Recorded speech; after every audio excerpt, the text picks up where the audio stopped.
president that Nigeria can say yes, and remove food, and it can put food on the table, will fight insecurity.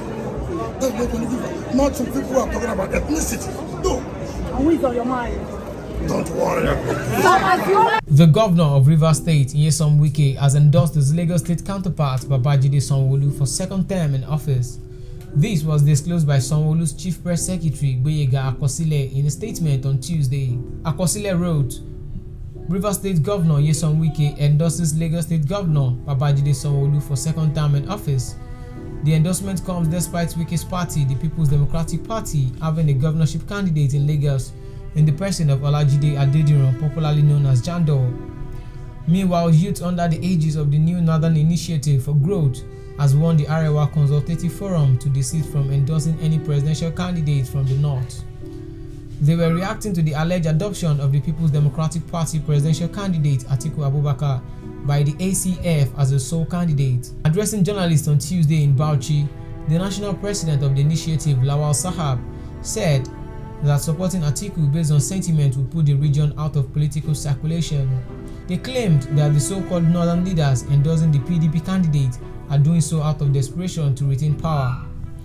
He challenged the so-called leaders to tell Nigerians what Atiku has ever done in the interest of the well-being of the region and its people. He said, in quote, "We wish to use this opportunity to reply to suggestions making the rounds that Atiku Abubakar is behind recent moves by some element of the Arewa Consultative Forum and Northern Elders Forum to endorse him as the single candidate of the region for the 2023 presidency. We use the opportunity to ask the so-called elders to explain to Northerners where they derive their mandate to impose a single candidate on the entire region. We also challenge them to explain what criteria they use to arrive at Atiku as a consensus candidate for the North and to define his contributions to the growth of the region that qualifies him as such. By every reasonable assessment, Atiku has never had any concern for the North beyond exploiting the region's resources, his goodwill for his political capital. Atiku, who has risen on the goodwill of the Northerners, can today not boast of any development project he ever influenced personally or through the high offices he has held, courtesy of the North.